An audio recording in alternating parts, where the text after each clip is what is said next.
If you're a fan of front brake disc guards, you might not be a fan of this episode.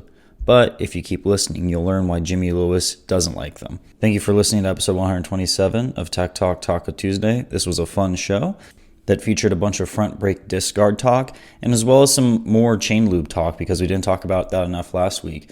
Producer Matt was finally back in studio, so Logan was back in the co-host chair, and he had some wise words to share. Not many, but they were wise. Jimmy did actually answer some tech questions regarding a Husqvarna that was having some serious engine problems, and there was even fuel-injected two-stroke talk regarding the TPI and TBI systems that are rumored to be coming out with KTM. Roosterendo was roosting as always, and congrats to Greg for winning the $100 gift certificate to Taco Moto Co. If you're interested in submitting a bike for this contest, just submit a photo on our Facebook post or email it to matt@jimmylewisoffroad.com. Again, thank you for listening, and we can't thank our sponsors enough for supporting this show: Yamaha, Taco Moto, Scott Sports, Climb, DDC Sprockets, and Trail Tech. Without these guys, the show wouldn't be possible, and please show them some love. Without any further ado, here's the show. Hi, we're live at Tech Talk Taco Studio. This is Jimmy Lewis with Logan Tyler, and tonight we're broadcasting from Valley of the Dirt People. Mm-hmm. Are we sure? Yeah. Good. So you have been brought back. Yeah. Because Matt is back from the dead. Mm-hmm. Super nice. And somebody is trying to fix the audio as we speak. Oh, yeah. Yeah. Super hot. Super hot. Yeah. My ears are bleeding. My ears are bleeding. Oh, that's because you're listening. Don't touch it. You're listening to me. Oh, don't touch anything over there. Touch it. I'm touching it. Well, I'll touch the thing I'm good at touching. Logan, why don't you tell us who this show is brought to you by? Okay. Yamaha. Make it interesting. Yamaha and their two-stroke bikes. Experience pure performance and exhilarating power with the lineup of Yamaha YZ two-stroke bikes. Visit YamahaMotorsports.com today to explore what's new for 2022. The re-revised 125 makes for the perfect step-up machine, and also a great machine for sand tracks when it's wet. Featuring an all-new engine, revised 6-speed transmission, new brakes and suspension settings, improved rider ergonomics with new aggressive styling, and more. The YZ250 also delivers improved rider ergonomics, new front and rear brakes, updated suspension settings, and aggressive styling. For a truly race-inspired look, check out the YZ250 and YZ125 Monster Energy Racing Editions. And for the next generation of riders, the YZ65, YZ85, and YZ85LW deliver big bike specs in a smaller package. Visit YamahaMotorsports.com, find your Yamaha YZ, and enter Victory Zone today. Thank you, Logan, for that awesome read. Thanks to Yamaha. Thanks to Scott Sports. Oh, I got something cool. Check these out. You got more? Laminated tear-offs, bro. Yeah. You need these, don't you? Yes. Did you get roosted a lot? Yeah. So you really need them. Yeah. Check those things out. Those are the factory super awesome laminated tear-offs. So if you have a Scott Prospect, right? The Prospect and the Fury. Edge. Fury. That's right, the Fury. Because they're the same, they use the same lens, essentially. Yeah. Those will mean that you can get roosted and then you can get clear vision and then, take them with you, bro. Put them in your pocket. Yeah. Steal those things when stuff like that comes out, because I don't get roosted, so I don't need those. I'm like the guy on the start line that just pulls all his tear-offs off just to show everybody what I got. I did that. I did that. I got them all messed up, so I just pulled every single one of them except for one, and I threw them on the guy next to me, and got the worst start. You pulled that trick too? Yeah. Worst start. Hey,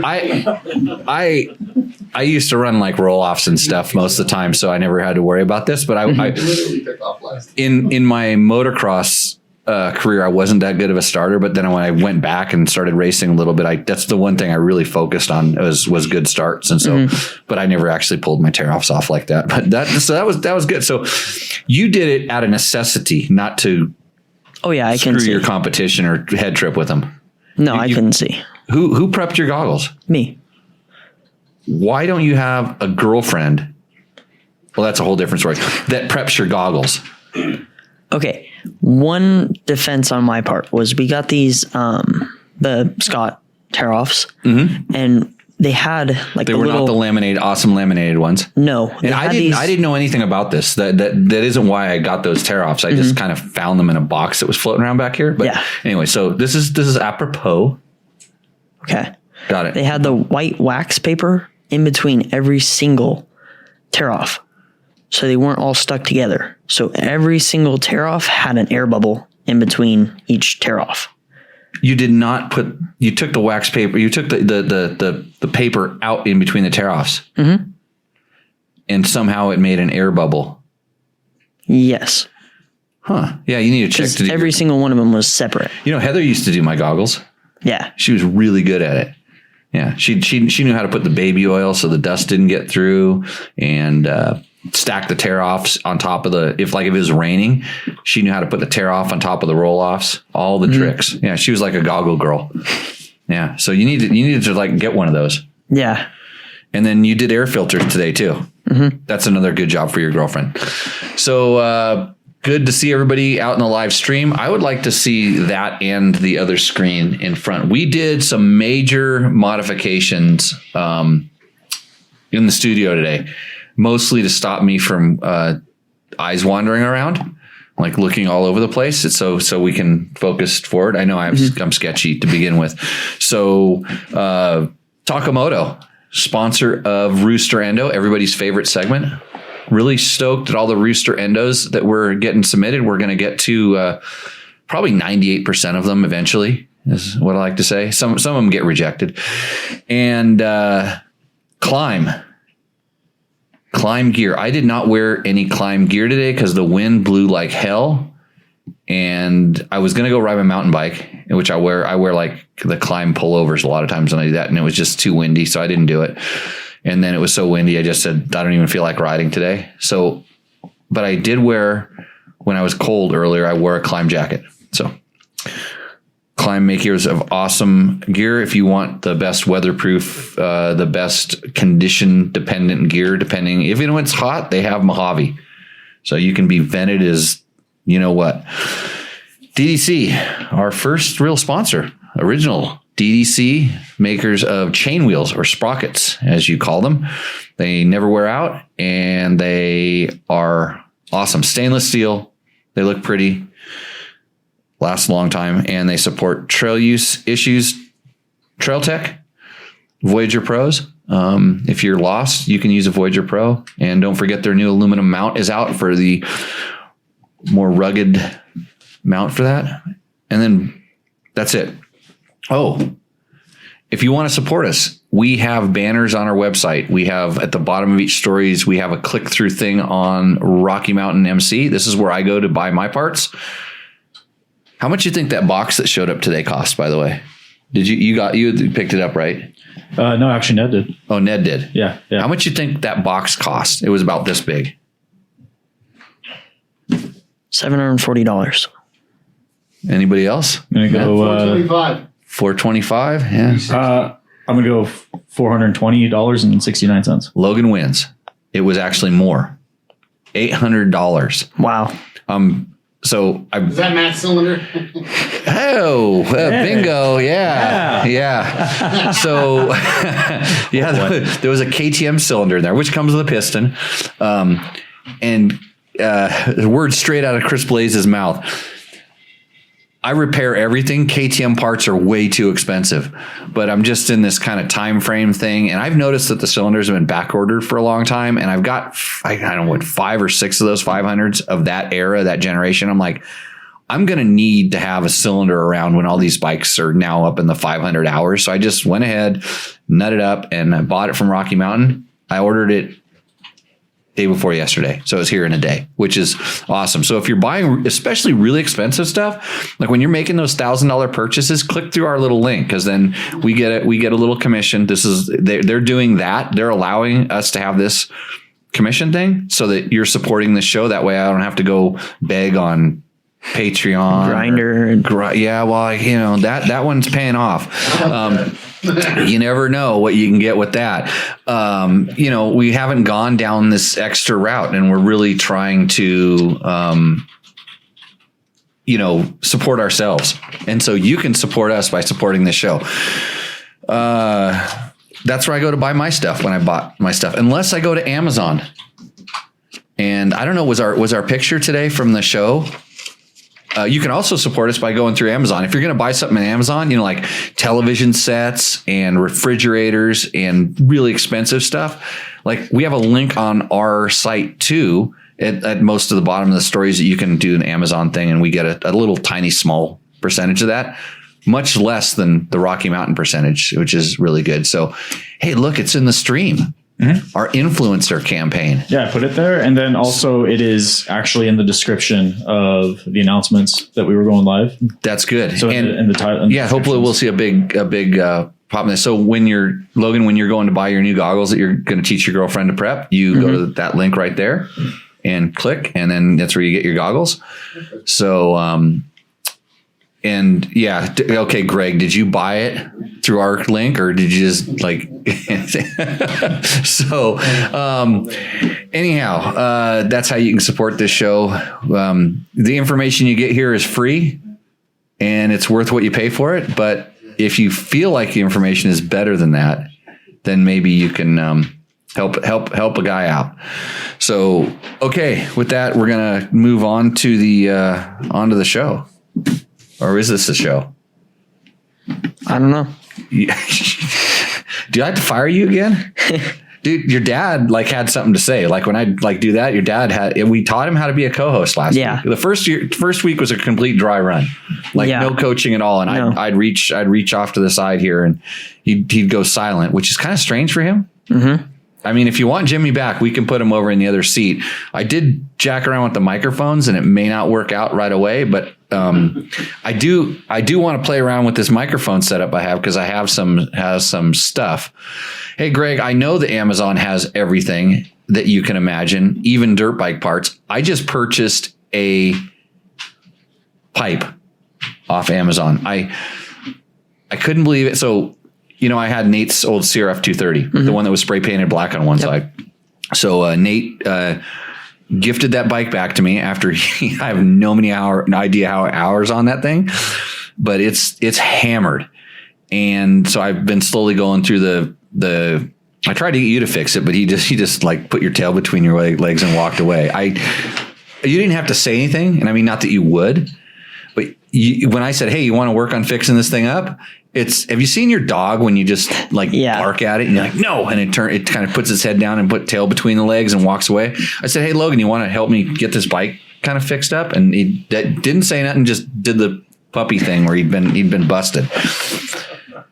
So I wanted to, literally kind of just do some different stuff. And I'm like, I wanted to put a stock exhaust on it. I'm not kidding. I like them quiet, especially since it's going to be a rental bike for the schools. By the way, where can you get a school at? Jimmy Lewis Off-Road Training. Mm-hmm. What's the website? JimmyLewisOffroad.com. Correct. Make you a better rider. So anyways, I'm going to use it as a rental bike there because we need more small, lower bikes for our more novice riders.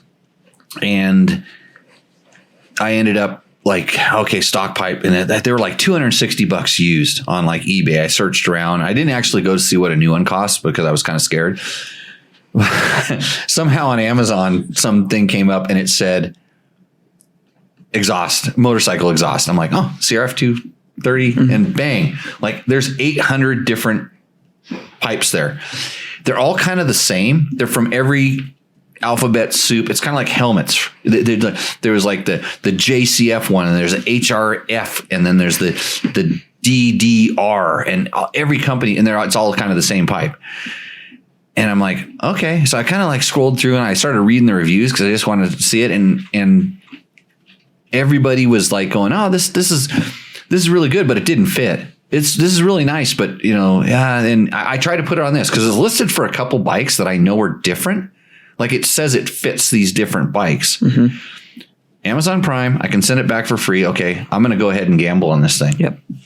So I got that, and I bought a set of handguards, some full on Chirby's knockoff handguards that were $17 or something. So I just said, I'm going to just try this stuff because this is how you learn. You know, and trust me, I feel like I'm washing money down the toilet, but I could send it back, I think. So I started mounting the pipe.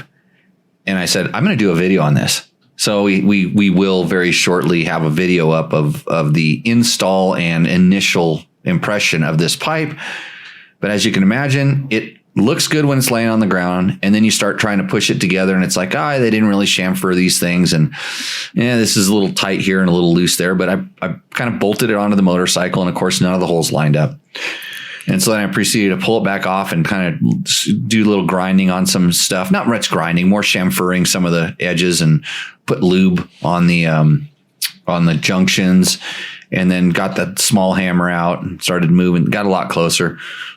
And then I got the breaker bar, the bending bar out, and I had to lever it on one thing and I got it on. All the bolts ended up sort of mostly lining up. And then there was a big giant leak out of the header. Out of the, because it had obviously tweaked it. So I had to loosen everything back up and kind of bend things around a little bit more. And I got it all to seal. And it's obnoxious and loud as hell. You can only imagine this. It's just a straight through pipe. Oh, and it has like a, what does Pro Circuit call their chamber on the front? It's not a mega bomb. It's not a power bomb. They probably have a name for it's a Helmholtz their thing. It's a Humboldt's chamber. Yeah. Humboldt's. Helmholtz. Helmholtz. Yeah, Bob, come on, get it right. If you're gonna comment over there from the you got to do it right, because you're just gonna jack me up. So the Helmholtz.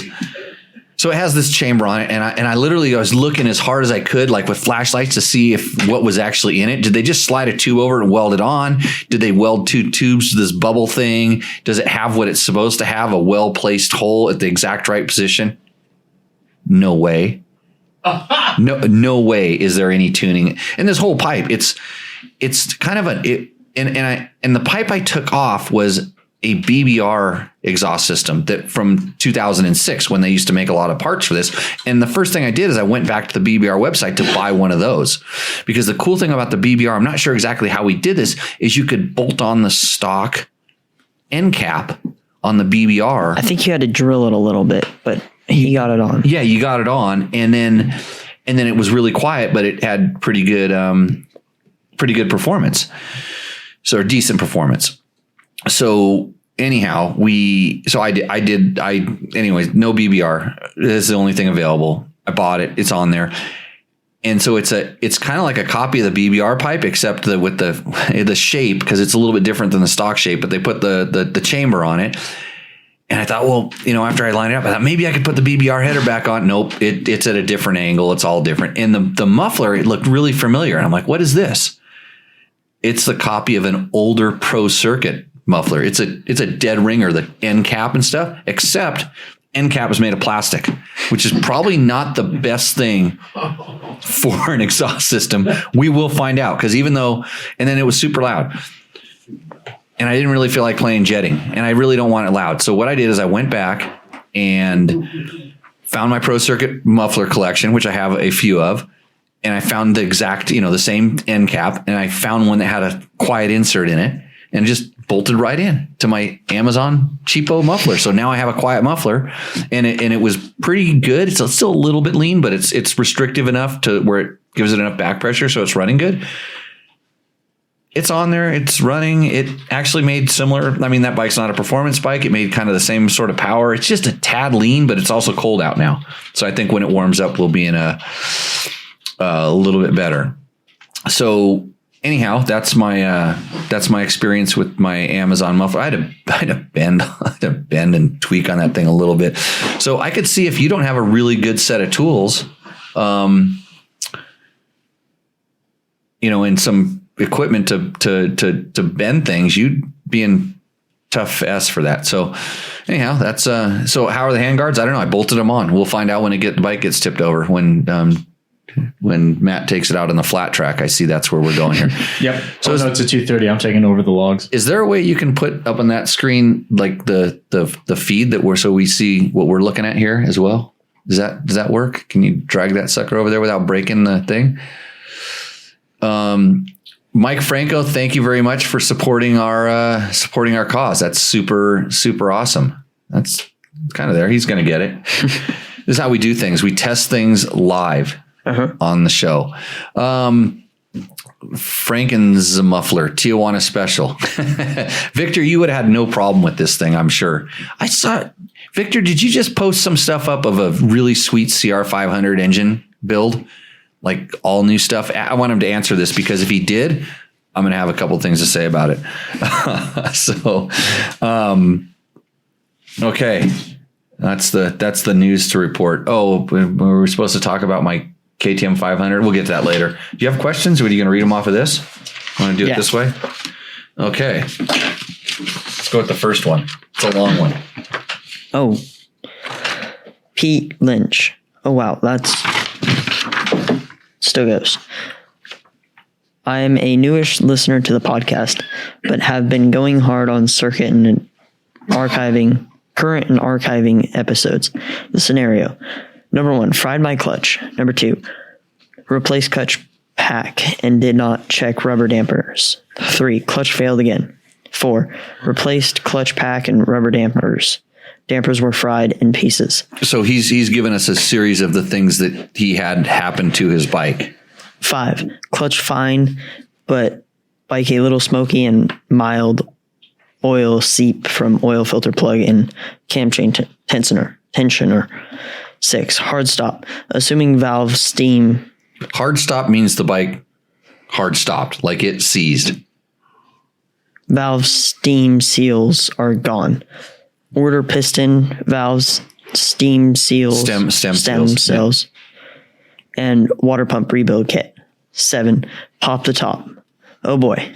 Clutch residue has gone through the engine breathing system. Debris has solidified in the plastic connector between camshaft and cover developed. A hot spot and damaged left intake valve rocker. Left intake camshaft lobe and left camshaft cylinder head journal. 8. This is as far as I've gotten. Couple complete cylinder head now. Looking for complete cylinder head now. 9. Worst case scenario. Worried the clutch debris has made the way to the oil pump plastic gear and it has melted and stopped moving the oil pump. His questions are, am I on the right track? Scale of 1 to 10. How likely is this going to be a total engine rebuild? Second, less significant question. On KTM motors, is there a marking on the outside that indicates which piston is on the bike? My bike has a number 2 stamped on the cylinder. Thanks a lot. P.S. I'm an American living in New Zealand, and I'm going to make a year to get parts. Thinking of joining Team Blue. Oh, that's the wrong one. I already filled that one up. Where's that? Give me that. Yeah. You're supposed to switch the camera while I'm doing this. Yeah. And no, the camera is switched to you. But not while Logan was reading. I was busy over here pouring some of this stuff.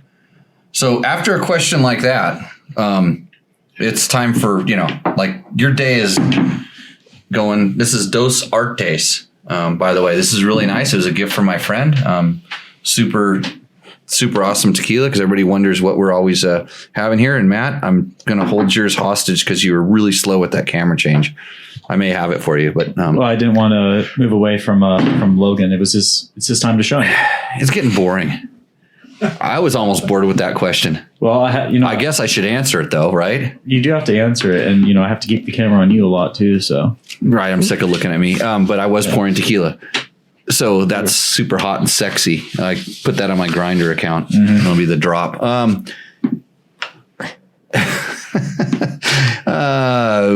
So that question, that was a well orchestrated question. He's doing in the chat. He's doing all the right things. Oh, awesome. He's in New Zealand. Yeah. So I feel for you. I think they're on lockdown and it does take a long time to get parts, but you're on the right path. And I think the lesson learned, because as we like to turn these into learning moments, the lesson learned for everybody is when your clutch goes really bad, that debris, stuff in your clutch in a 4-stroke, in most 4-strokes, that stuff goes everywhere. So whether you have a really good oil filter system and it catches all of it, and it doesn't do any damage. Hopefully it doesn't plug the oil filters, but usually it plugs the oil filters enough so that the bypasses in the bike's open, and then the debris stuff gets up into everything. So here's when I read that and I looked at it and I'm like, okay. So when you do have a clutch go bad, then check everything related to the clutch, like the dampers, especially on the KTM. And a lot of people don't even know they're there because they're so used to having like a spring based basket, not a rubber dampened basket. So on most modern KTMs, they have rubber dampers that's doing the clutch damping, and those need to be replaced. I get about 50 to 70 hours out of them. I know some people that get 20 hours out of them. And I know some people that get 100 hours out of them. So this is something to know that. And it seems like the bigger bikes can be harder on the dampers. So working our way back up to all of a sudden, he started saying that the valve guide stem seals went bad. I don't know if those two things are related. I think that I wouldn't be surprised if the rings went bad, and that's what caused the oil leaking, the smoke more than the valve guide seals. Because man, I've had really good luck. There was like 1 or 2 years where they had a couple little things where the valve guide seals, there might have been a bad batch of them. Somebody raising their hand in the chat room over there. I don't know what year his bike is, but wouldn't the debris screens catch all the clutch parts before it got it's not, we're not talking about parts. We're kind of talking about just debris, not like big pieces, but it would clog the screens. Yeah, the screens could get clogged. There's all kinds of stuff. Like I said, that's why I kind of went into like, okay, where the oil goes, some of the filters can do a really good job of filtering it, but when they get plugged, then it passes and you're in trouble. I haven't really met anybody that, and what was his name again there? Something Was Pete Lynch. Pete. Yeah, Pete.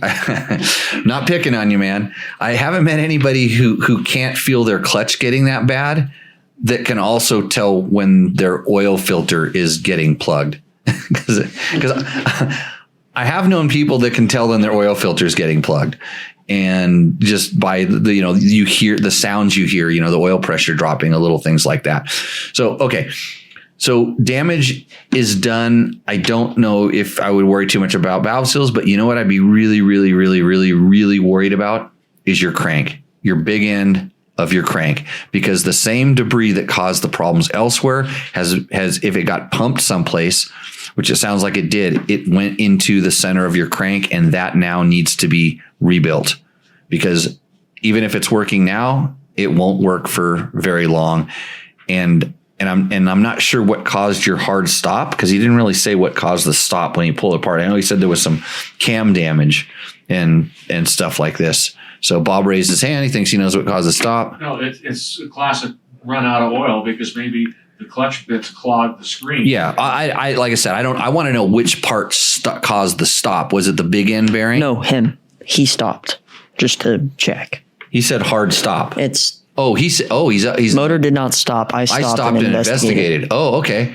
So you saved super catastrophic.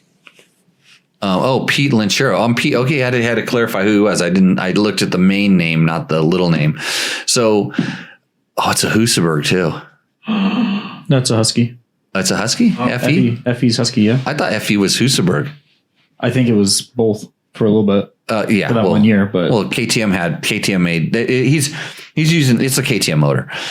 So anyhow, it's a total rebuild. It's a rebuild everything and anything where oil lubricates. I would also take a look inside of your oil pumps to make sure that the especially the sides of the casings where the oil pumps go isn't kind of galled out too much, because that can lead to lower oil pressure. It's a full on, you're going to need to do everything. And then check the cam journals and all the different things.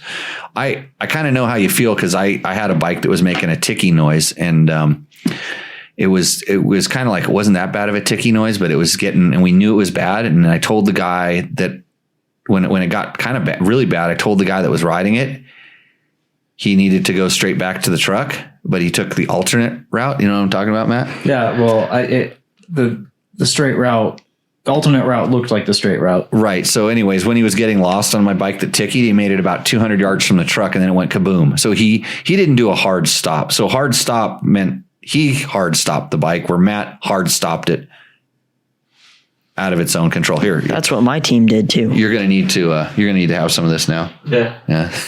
I need a drink to forget. So, no, don't do that. This is to celebrate that I just picked on you and you smiled. Yeah. So, okay. Anyhow, yeah, full rebuild, dude. Check everything. This is one of those things where you really have to decide how much is it really worth. And I don't know what prices are on bikes and stuff like that. Cause this is, I mean, my 500 is going to cost me a couple $1,000s to get it back together to brand new. And it's like, you go, is it worth it? And I'm like, yes, it's worth it, because when I put it back to brand new and I know my chassis is still in good shape and all the other stuff, it's going to be easily worth it. If I put it back together and just tried to sell it for what it's worth, then it wouldn't be worth it at that point. I'd probably be better off kind of selling it to someone else who wants to do what I'm doing to it. So we get into the used bike market, which, it kind of just depends on the thing. So, yeah, the Kiwi guy needs to do a real flush. So, okay. Got another one? Actually, let's grab the one in the chat room. Finn 825 says, are trials bikes absolutely necessary to make you a better rider? No, not at all. You can practice trials type skills on your dirt bike and become a much better rider. It's not the bike that does it. It's the training. And so in the rider trains, the trials bike will teach you a little bit more about what you're doing, mostly because it's lighter and what you do influences what the bike does. This is why when we teach at our schools, we tell people, hey, I know you only want to ride adventure bikes, but you're going to learn a lot more on the smaller bike, because it actually responds to you doing something where you do something on an adventure bike and it says, oh, well, maybe. The trials bike, if you lean a little bit, it goes. It's very responsive. So it's not the bike that matters. It's more of the trials skills that help. And if you spend time, working on those skills, you may find that you want a trials bike so that you can see how much the bike really responds, but it's not necessarily the bike.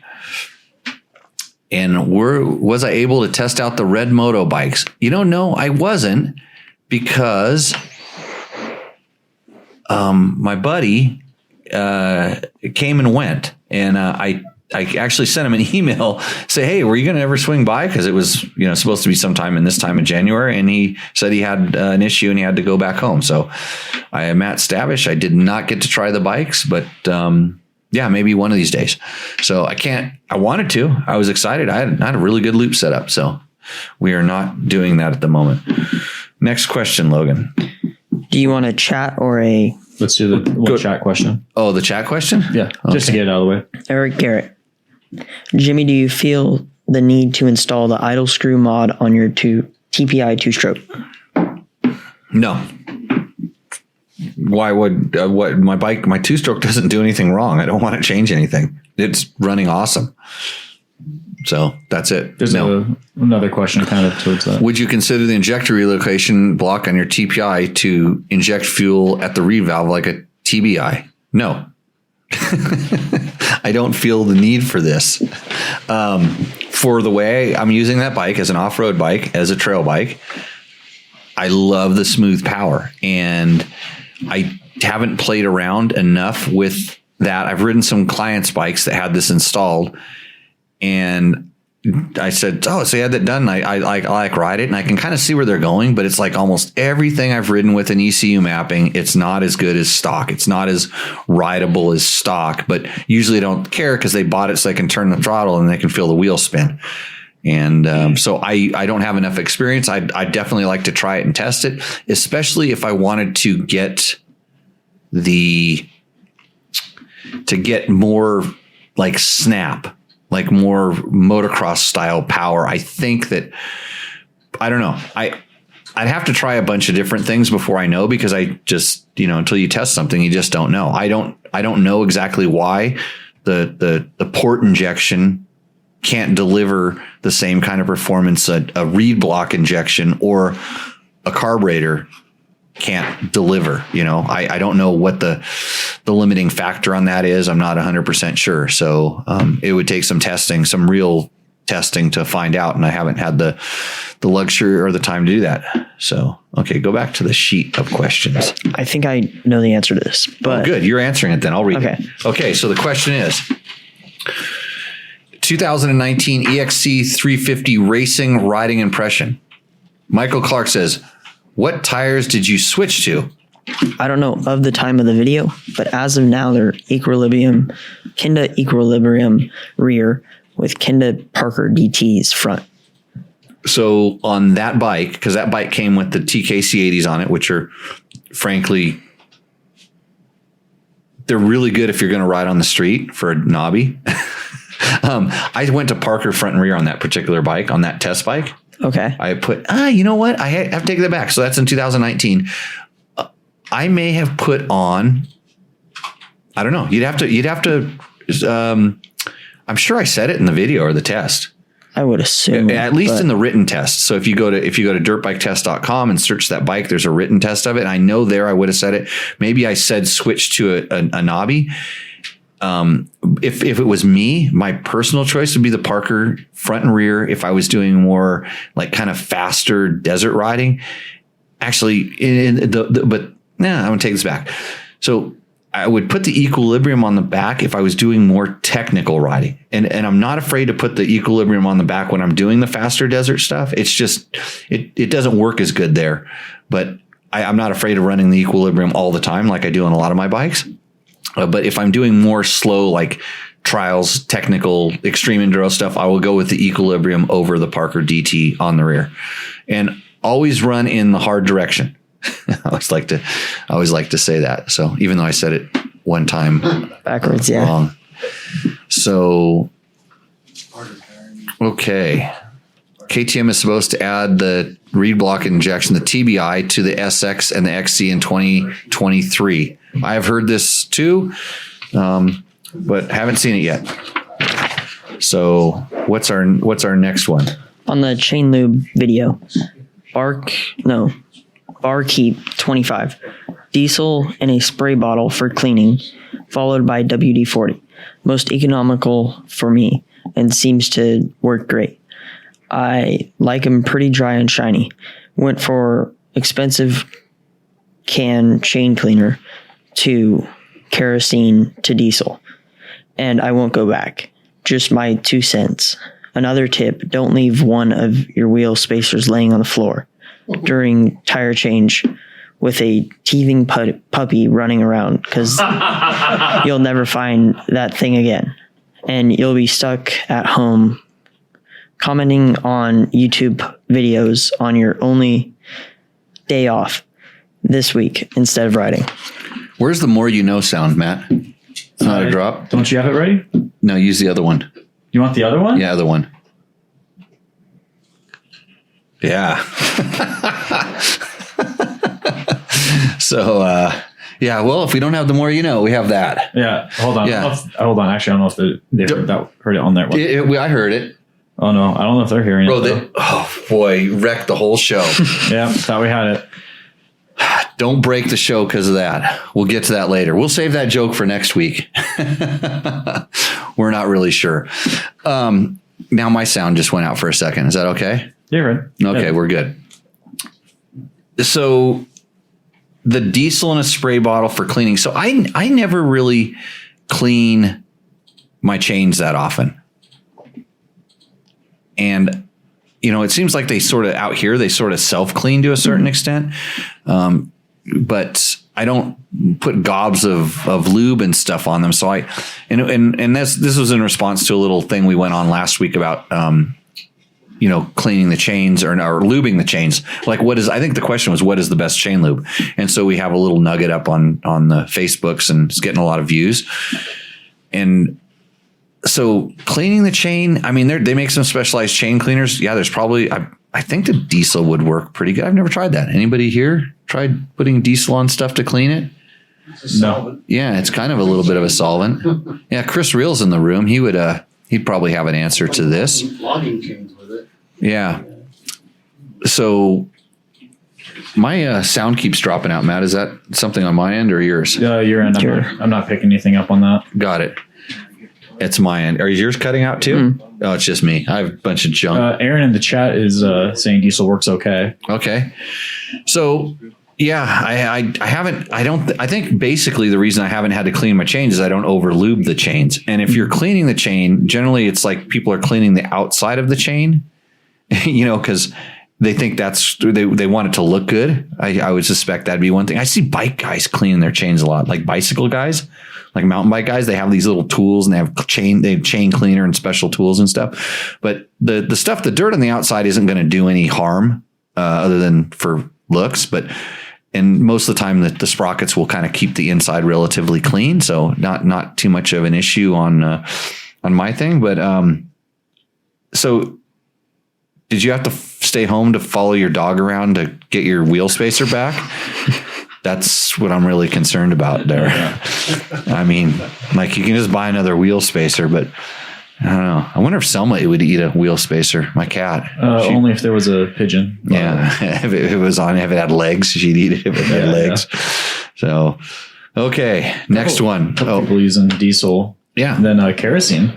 Hey, Chris Reel cleans chains with diesel. So there we go. Chris, why do you clean your chain? This is a question that I have. Why would you, what would be if a chain is not over lubed, why would you need to clean the chain? Just so, other than so it looks pretty. We understand this. So, okay, Logan, what does Steve Thompson want to know here? On TTT number 53, the explanation on the handlebars and the pivot pegs really helped me understand why I'm having issues.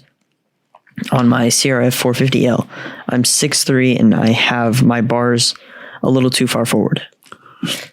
Yeah, and you have pivot pegs on. So, which means your platform where you're standing is kind of unstable.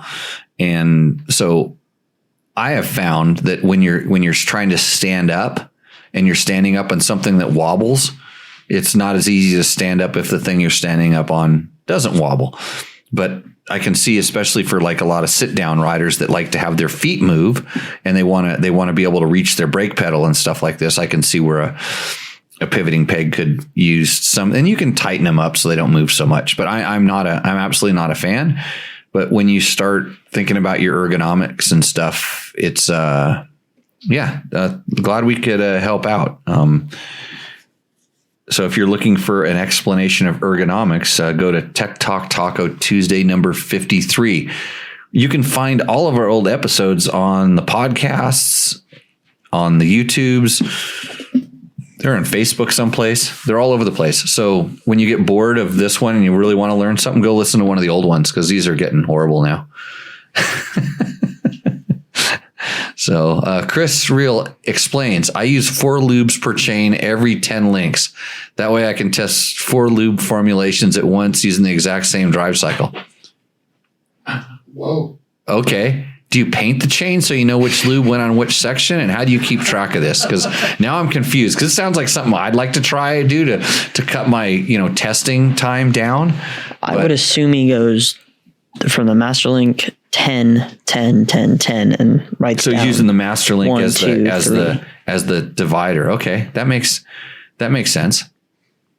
So, okay, what's next on the agenda? I see John Jackson is saying, did you see that Mugen, which is Honda company, is going electric off-road motorcycle racing by entering the new FIM-E Explorer World Cup later this year? Yeah, I did see that. I know some of the people involved in that particular thing, and I'm very interested in it.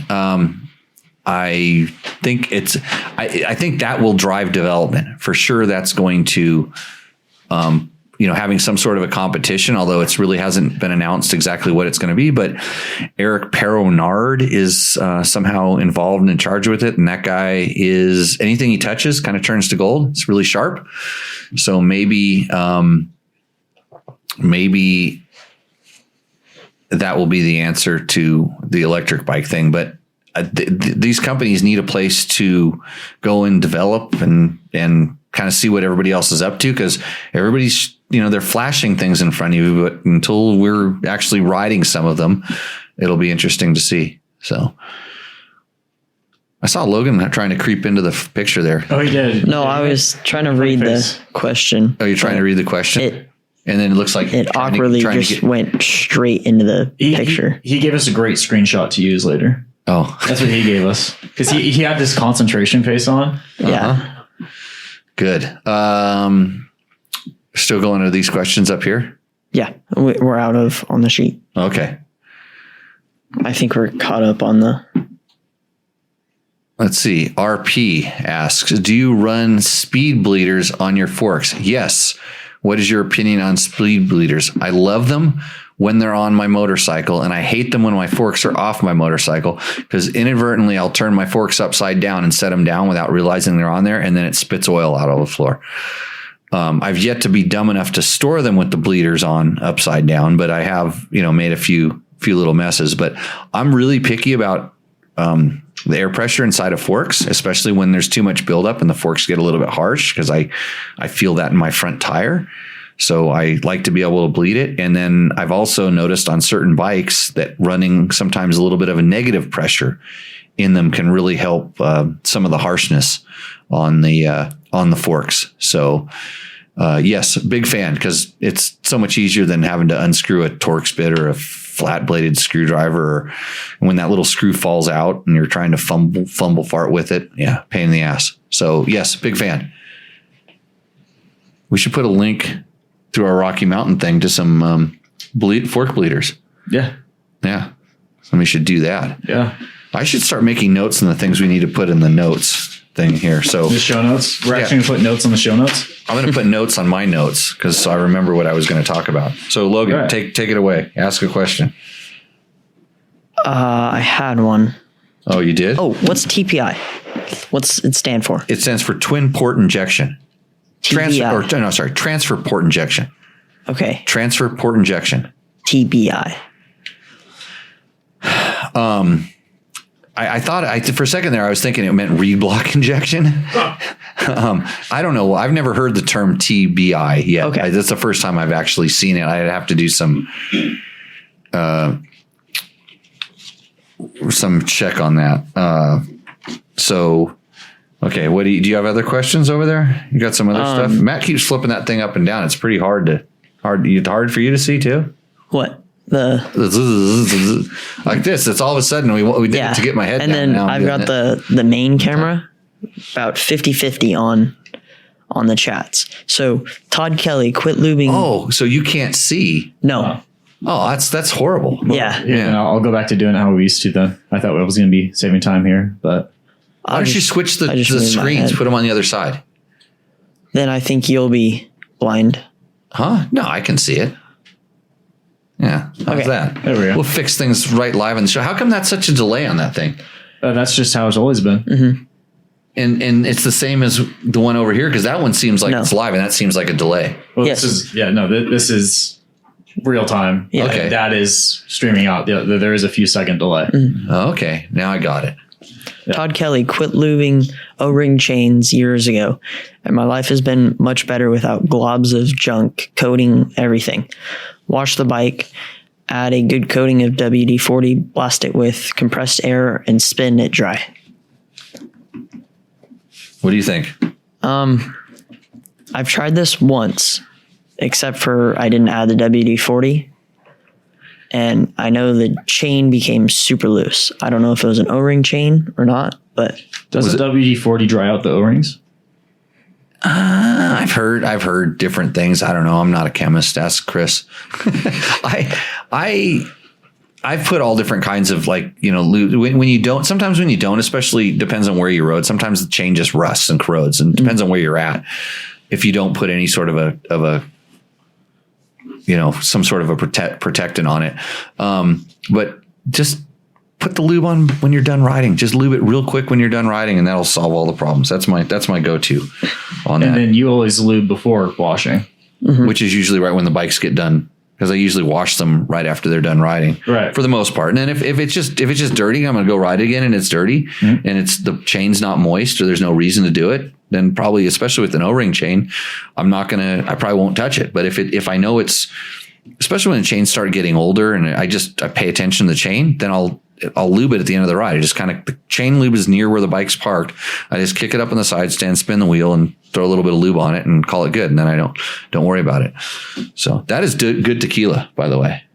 Actually, it's okay. I'm not the biggest fan of it. I like this one. So comes recommended for me, and Matt doesn't know what he's talking about, but he was nearly dead with some crazy disease that evidently you lose both your mind, because he's got COVID fog, and your taste. So that's what happened. Ah, yeah. Finn825 says, are ultra heavy duty tubes unnecessary when you run for 13 to 14 psi? Ultra heavy duty tubes, the big, really thick ones, I have found don't offer anything other than extra weight. I have not noticed a difference.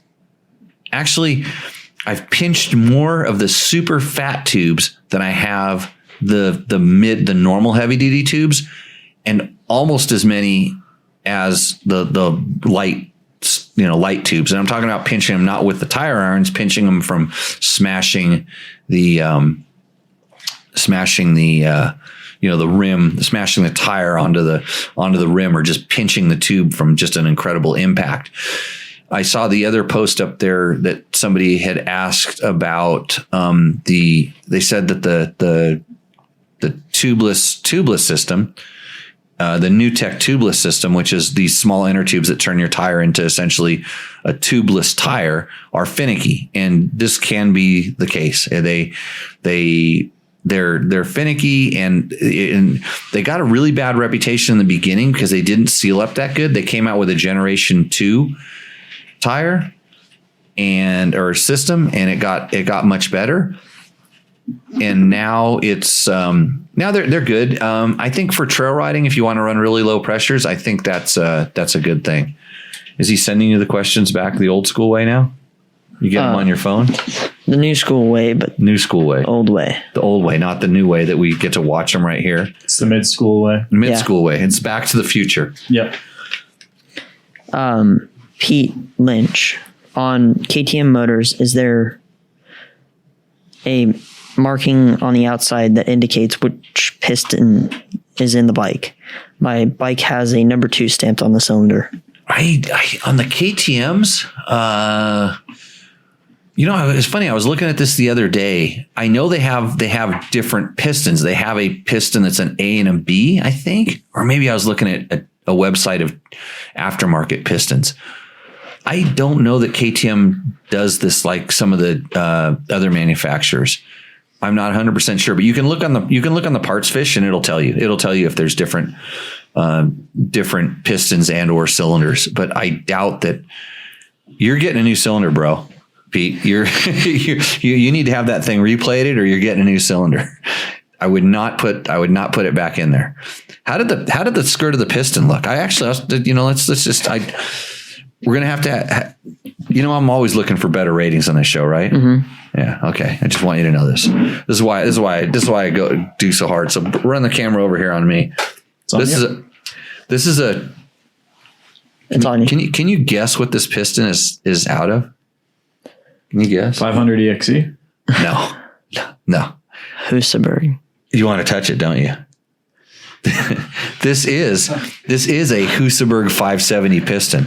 I was up in my rafters there, and so when you look at this piston here, when you can start seeing it, you see that skirt that's polished, and this one had a lot of time on it, but you can still see some of the coating and the original hash marks. When you're looking at your piston there, and I'm doing my best I can to show it to the camera and give you an idea where you can see it. And, this is the other side here. I'm showing you a piston that has, kind of here, Logan, you want to touch? It's amazing, that thing. So I'm showing a piston that has normal wear on the skirts on the side of the piston. That's where you're going to look and see how worn out your piston is. Then you can kind of look at your cylinder. There's ways to measure it. The manual does an incredible job of telling you how to measure all of this stuff. But when you're pulling something out and you want to know what it is, you pull it out and then you look at the skirts, and that'll kind of give you a real quick indication of how your piston is doing.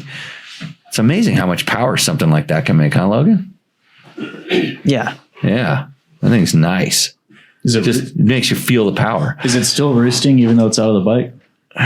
Look, he can't even let go of the thing. He's just over there mesmerized by it. Well, yeah, he might break the table if he drops it. No, it probably has a certain amount of radiation in it. I don't know. It's pretty good. But I had another experience today, another interesting experience today. So, well, first, I since we're always going for ratings here, I really should have done this at the beginning of the show. Do you have that? Do you know how I always look in, like, I've tried everything on this show. We've tried to open boxes. That didn't work. Didn't get the ratings. It's really up to you guys. You got to get all your friends watching. In fact, you should bring your friends on now because they're going to feel a little bit more comfortable with this segment. Because I did the opening box. We had my cat on the show. Like, cats, I heard cat videos are just awesome. Giving away stuff. Yeah, we gave away stuff. Got more toys. Dinosaurs. Yeah, toys. All the things that do it. We tried drinking on the show. Except you can't. And Roosterendo. we did. Roosterendo works. That's good. But I've noticed there's a big trend towards like ambient music that puts you to sleep. And since Bob has been kind of feisty over there and stuff, I thought maybe we would try this because I saw these videos like music to sleep to. They give you like hundreds of thousands of views. So if we put this on the show, maybe that's the key. Because obviously me talking isn't doing it. Good advice for motorcycles. Elevator music? What's better than that? Are you ready to run this for a second? I'm getting kind of thirsty. I totally forgot to set this up, so I just did this now. So we're going to see if this works or not. TBI, throttle body injection. Thank you, David Kessler. I like your last name, by the way. So, Matt, let it rip. See if anything comes out.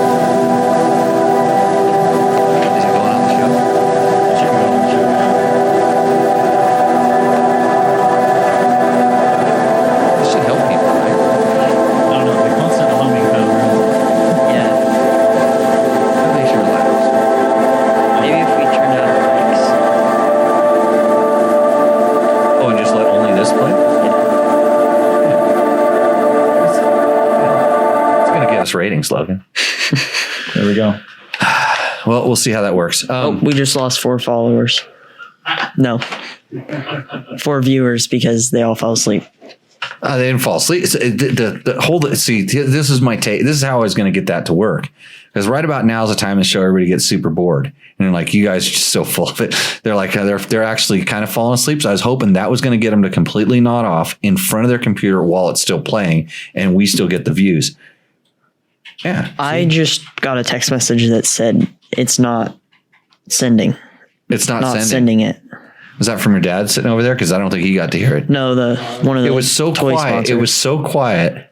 One of the toy sponsors? Yeah, Jenny. Oh. Yeah. It was so quiet that nobody heard it. So Matt was supposed to have this. You got to push the other button. Push the other button that we get to. I don't know if this button's working now either. Oh, I can hear that. Yeah. So, okay. Anyways, so this is, I think, I was going to actually, after doing that, I was going to have a moment of silence because, I got something today in my box and I'll show you this. So I'm holding this up right now and putting it in front of the camera. This is my gasket that I just got from, the company, and it notice the packaging is new. You notice this? Mm-hmm. Do you remember getting gaskets and stuff in the old days? What they used to look like? The old days, like for you, that's like a year or two ago. No, I remember Saran wrap like that. I'll show you the box. Yeah, look at this. It says there was no gas. There was Husaberg. This is when stuff was better. Like this part, no matter what it is much better than this part, whatever it is. I'm just saying this is the way the box is. It says Husaberg on it. So I think what has happened is KTM, they don't want to say anything. They've slowly killed off Husaberg. It doesn't exist anymore. It used to be on all the parts packaging. And so we're gonna have a moment of silence for Husaberg. You want to hold and cradle this? You want to cradle that piston while we do this? So the box, the old packaging that fits nice with the sound if it comes in. What just happened? Oh, that wasn't on purpose. That wasn't on purpose. Oh, now that was fitting. It was some nice sound music for I'm getting the whole thing. Yeah. So. Yeah, quick moment of silence. I'm gonna drop one down my throat for my lost brand.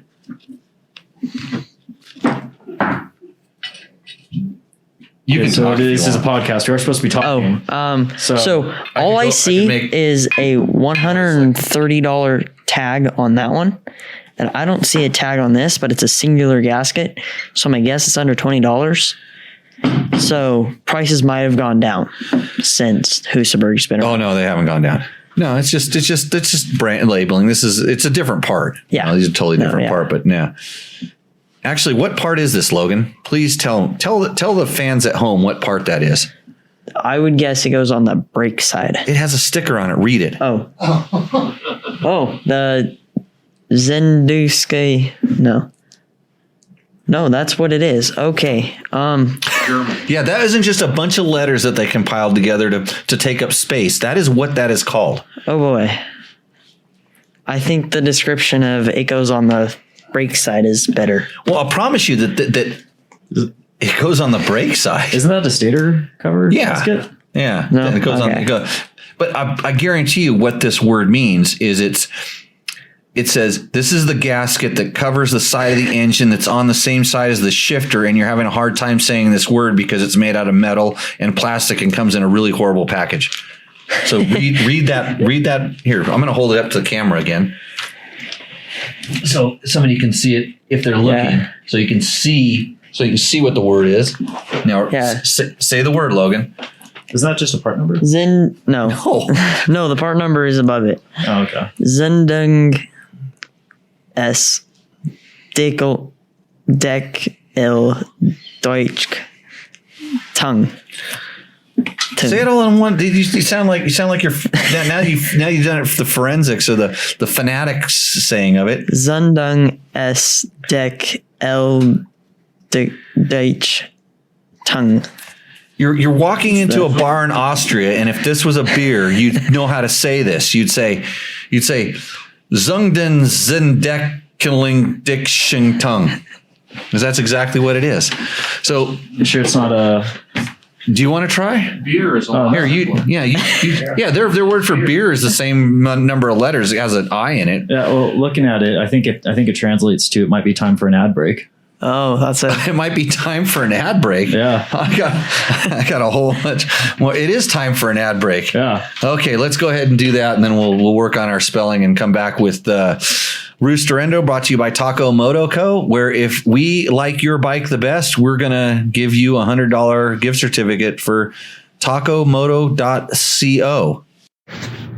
What's up, Moto Buddies? Mike here from Taco Moto Co. What is the Taco Touch? It's the best service in the industry. Virtually 24/7 tech support via email or text. And it's like having a dirt bike doctor on call every day of the year, helping you fix your bike or recommend parts or setups for you.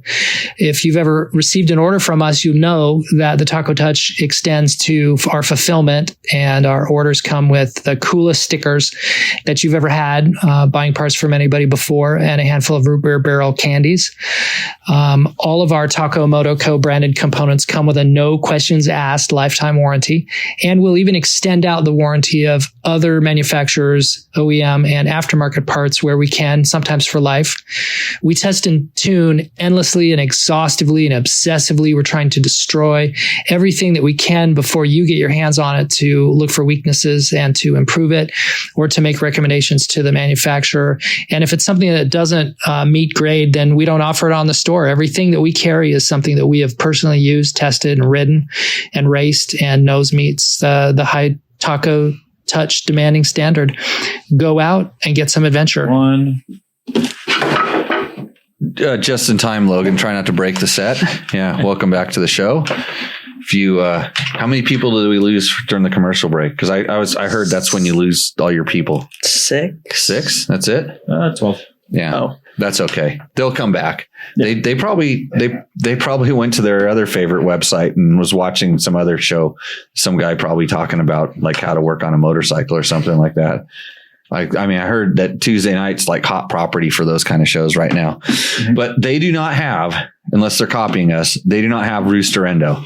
This is a Tech Talk Taco Tuesday exclusive. I'm really stoked, and I'm still kind of frankly surprised that a lot of you actually send your bikes in to us to ask me what I think.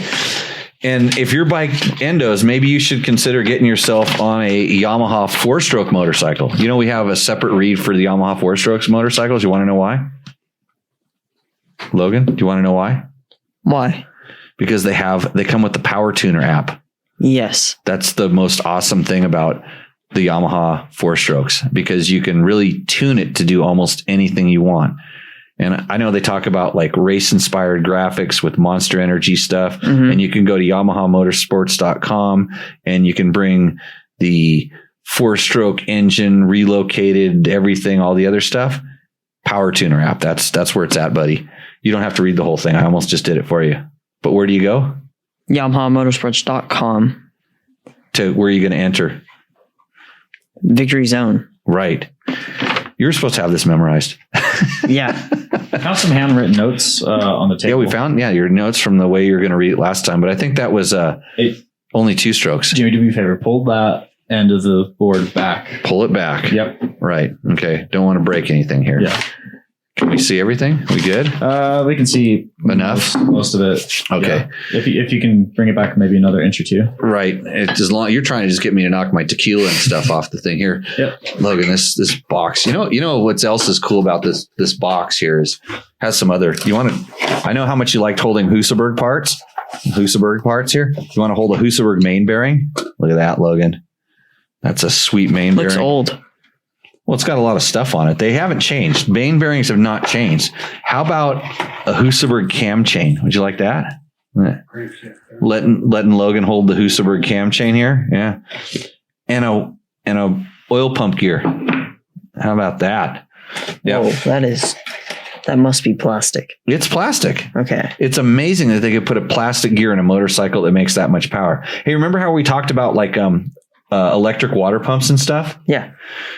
You weren't even on that show, were you? You were host, or you were producing it or screwing it up or whatever we call it over there, whatever Matt does over there. Yeah. So we talked about the drag on the gears, right? And I know the oil pump puts way more drag on than the water pump, and they make the damn gears out of plastic, people. So it's really not that much drag, and the water pump is even less. So. Bob is choking over there. Didn't the music didn't work for Bob? Can we put it on a speaker and play it out the front?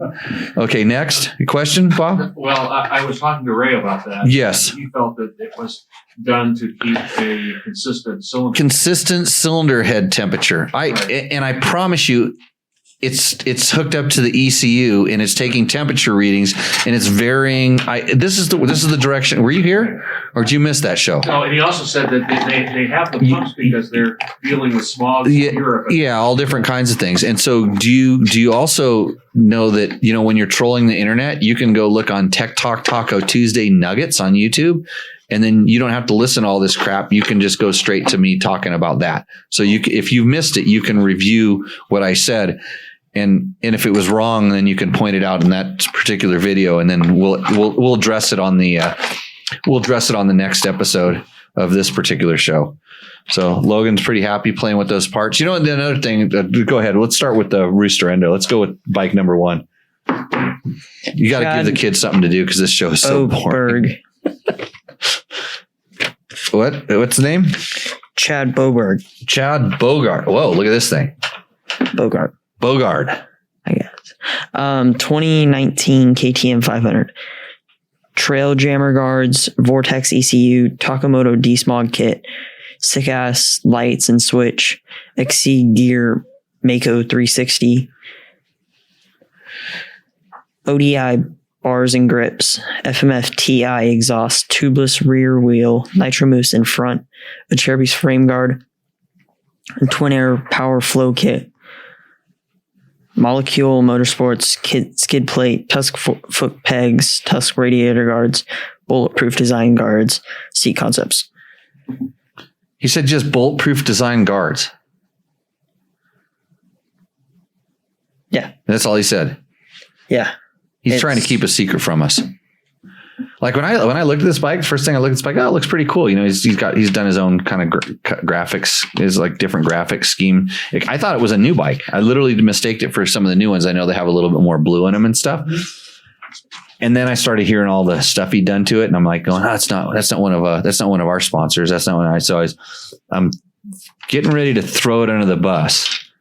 I mean, it was like ready to do a big skid, and then I was waiting for it the whole time. Do you see what I'm seeing? The front brake rotor? Front brake rotor disc guard. Yep. That puts so much weight on the front end of this bike. It endos. It's a little endo right there. Endo-ish. Oh, that's super endo. Jerry Gaddis. Right.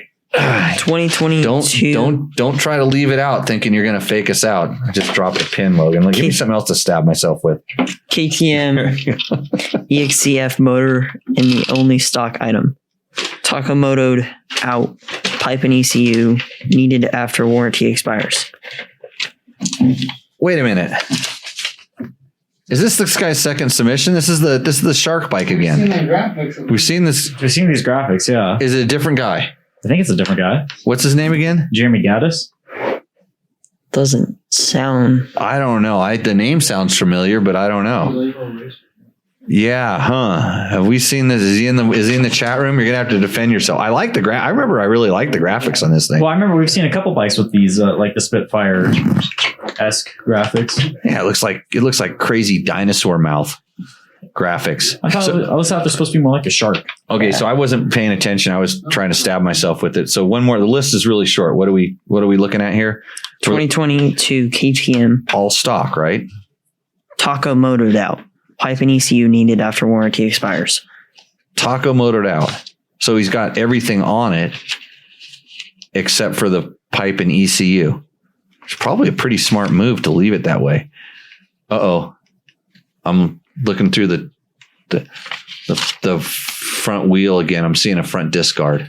Oh, baby. Are these things contagious? I think is it kind of like COVID and everybody's got these front disc guards? I want somebody. Okay. He has submitted this bike before. Oh, he has. Long time ago. Yeah.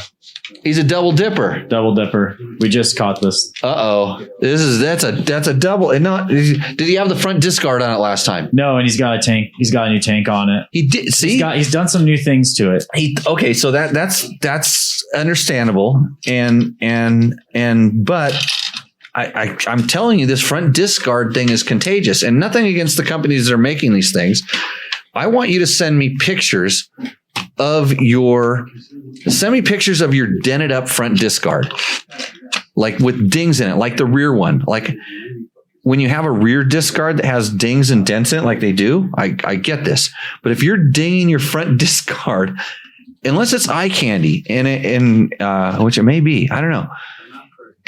Yeah. They're not pretty. Well, it's unsprung weight too. It's I don't know. I guess it's just I guess I'm just being picky about it. This next guy can't show you his dented up disc guard. He can't. Disc because look at that. Yeah. Yeah, I like this bike. Dana Demetris. Yep. 79 YZ 250. IT skid plate, Renthal bars, bark busters, DG pipe silencer, Kinder Millville tires, no discards, used for Nitra vintage hair scrambles. No Moto X. I'm too old to go fast anymore. I think the bike's too old to go. Moto, No, those bikes would go fast. What is it? What year is it? 250? Yeah, 250, 79. I know. I've ridden a bike similar to that one, I know. I heard and it was- doesn't stop that fast. Oh, no. I heard that you rode one that was really nice that had never been crashed, and you Yeah, fixed that. yeah, I cartwheeled it. Cartwheeled it. Yeah, brand new. You You should probably get this guy's email address and contact him and find out how he keeps it running, because I hear that's a hard thing, right? Keep him running. Yeah. The 79 was better. See if he's 79 was better. They fixed some things. Yeah, they got a lot better every year. Yeah. So this thing roosts. Like it's doing a roost right there in the photo. I like the picture. I like the action. I guarantee you, if he had the ability to mount a disc guard on there, even though he didn't have a disc, he may have done it. But since it's not on there, hey, is this is Greg? He's been commenting all night. Yeah, He must know his bike's going in here. Oh yeah. I like a participatory viewer. I think that's awesome. I don't know if I would actually have the patience to deal with this to figure out whether my bike is coming on the show. But Greg, your bike is coming on the show. I tell you, tell me what year it is and what the bike is, and I'm going to tell you what's done to it. 21 KTM 500 XC WF. Okay. 21 KTM XCWF.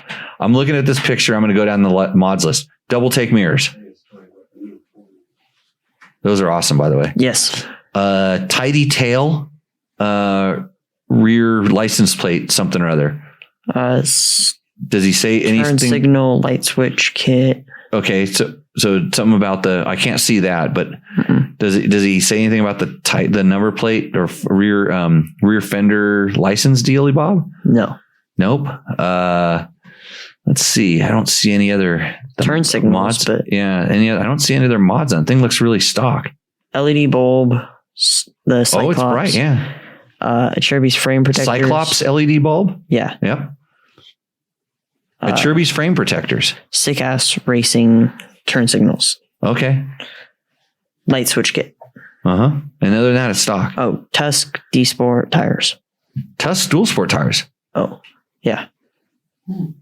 I was looking at them. I'm going, they almost look like they're stock, but they looked a little bit too. Yeah, I should have looked down on the back tire. It's a little bit meaty.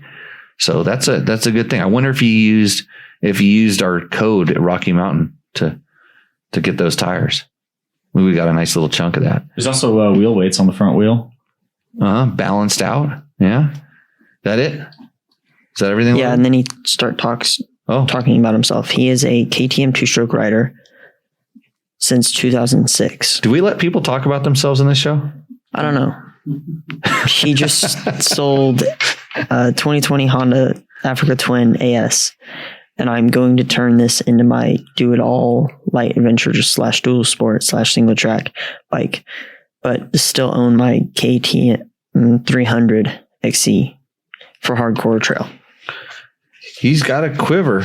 I like this bike. I like that it's just nice and standard, ready to go, well thought out. He cut the fat with the switches and stuff like that, put on some well thought out stuff, and he's on his way. Yeah, I'm liking this thing. That's a roost. No, and look, I can't. There's no discard. He probably took it off for the photo, right? Yeah. Okay. Notice no one submits KTM 690s, and I'm pretty sure no one's going to submit bikes with front disc rotors. Well, you can take it off. Yeah. As I look at the next one. Yeah. Yeah, you can always take it off. Next, Logan. Yeah. Get to the reading. Bill Hall. Bill Hall. That's a long list. Yeah. You want to try it? Make sure you still got I'll give it to see if I got the touch. Or what, do you need a drink or something like that? No, I just don't want to read that one. Do you want? Okay, you get to pick it then. You get to rate it if we do this. So this is a 2019 EXCF 500 comfort concept seat concept. He didn't put the seat part. Seat concept is comfort seat, shark fin, unknown manufacturer. FMF slip-on unknown model. How did you get these things? Did they just fall out of the sky, or did it come with this stuff? P3 header pipe guard, carbon up clutch cover, swing arm cover. And I'm coughing for a reason. Euro ECU. Reeds remain in place. Moto minded bar switches with the keyless ignition. Moto minded super mount. And if you want to see some neat stuff, Moto minded has really neat very custom stuff. National shock with national inserts in the forks, which are carbon. X-Trig rocks triple clamps with the damping bar mounts. DLC and Kashima coatings on the shock shaft, shock tank, and internals. Upper and lower fork tubes all set up by Alex at Conflict for my weight and type of riding I do. Fast pegs. It's Fast Company. The Golan fuel filter. A Chirby's 3-point something fuel tank. At least we know they manufacture. Super Sprox, Asian import headlight, but works great. I wonder what that is. Maybe something you got off. Maybe something we got off of Amazon there. The Bitchin' battery from Taco Mike, E-line carbon fiber fork guards. Jimmy, I pass 570s all the time on this bike. Social depth. He went over the bars. Hey, at least he didn't drop who's the card. Yeah. Yeah. Hey, Bill, I know every once in a while the guy in the Husaberg stops and because they got to let you catch up and you're just that guy that goes blowing right past him. I know how it works. Happens to me all the time. I'm just parked on the side of the trail. My buddies go by. They go flying by. You know, these are guys that you may have heard of, like big name racer guys. And they go, I passed you on that Husaberg. And I go, yeah, when I was stopped. So I know your game. Yeah. I'm on to you. What does it do, Logan? Where's that bike go? So it's a good looking bike, and that's got some hell of a forks on it. Shit. yeah, Yeah. He's blasting. Yeah. He So left off some pretty right there. Where is that? where Where is that? shy of Logan. Logan, use the force. Tell us what this bike is. just shy of the middle, but into the endo a little bit. It's a small endo. Mm-hmm. Okay. So Because it had a small We guard. really shouldn't have given you access to No. this. he didn't say the discard.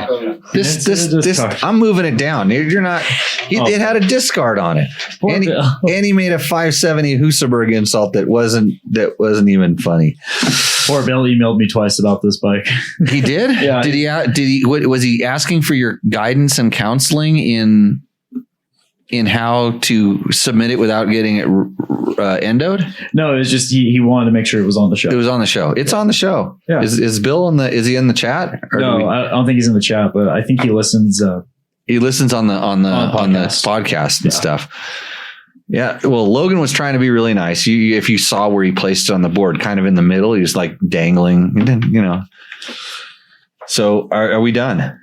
Yeah, with Mr. Endo. There's no question in my mind, absolutely no question in my mind whatsoever who wins the Taco Mike thing. Okay. I'm going to vote Greg. I don't know who Greg is, but I was thinking the 250, The 250? the YZ, but No. no. No. No. It's the guy with the stock KTM, the one that I put up there. Yeah, I think that's Greg. Yeah, Greg. It was tied between those two. Tonight I was feeling like for the people that were roosting, but the guy with the stock one could actually really use it. And it's a well set up bike, and he didn't have a disc guard. And the other guy actually mentioned disc guards, and it's kind of like a disease around here. And it's just like everybody gets it, and it's really not that bad. The disc guards really aren't that bad, but I'm making it into something it's not because I'm media, and that's what we do. We take something and we talk about it all the time, even though it really isn't anything. This is a show about dirt bikes and dirt bike related products. Right. And I want to see your pictures of your bent, scratched, dinged disc guards. Please. I don't think they're out there. You know, that's a good way to get roosting.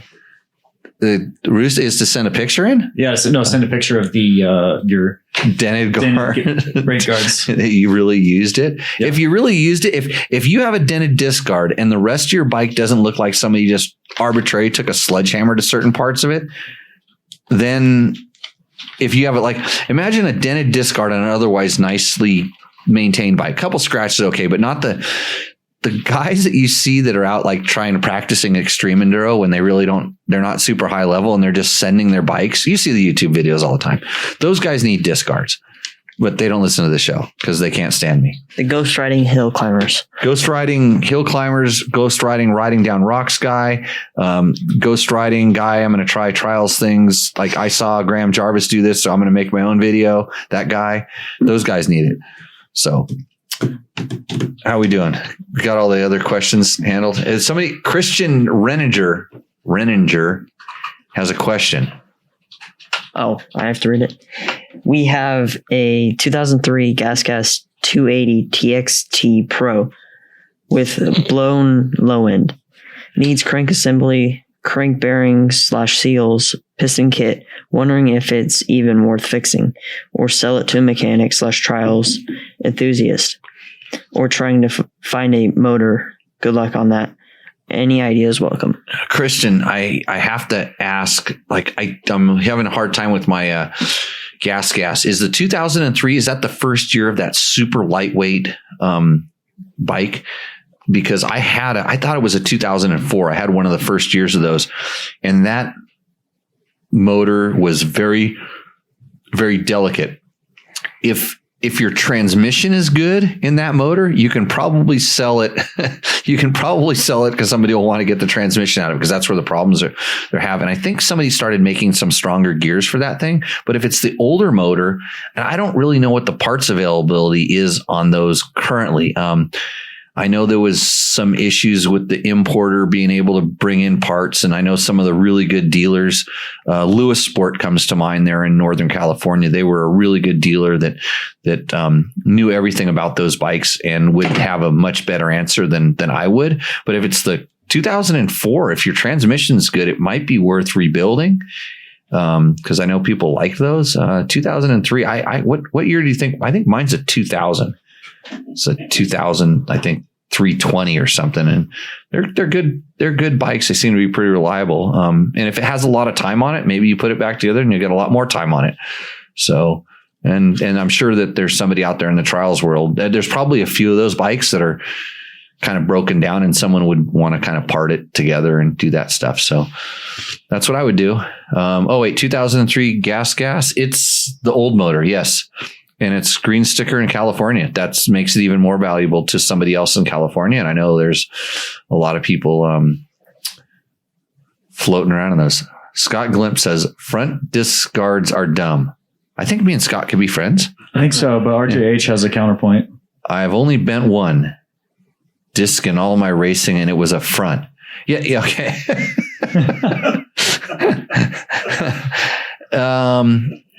Yeah. But I guess I'm torn here. I mean, where were you sticking your front wheel to bend the front disc? So got to be careful where you stick that thing. And I would rather carry the crescent wrench to bend it back than I would have that disc on my front thing.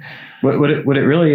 So right now we've got a on inside the chat, we've got a GasGas user group now that's in there, like starting to sell their things. Eric Matson, I've got a 2002, and the other thing, all the. Oh, no, you said you had a 2002. I had a 2000. Oh, I had a 2000. Jimmy had a 2002. I don't know. Did I sell it to Eric? Man, I don't even know what I did with it. I sold it. Okay, but do front brake. Looks like he did. Oh, it's Roger Hurd, RJ. That's right. I always forget. I think it's RJ.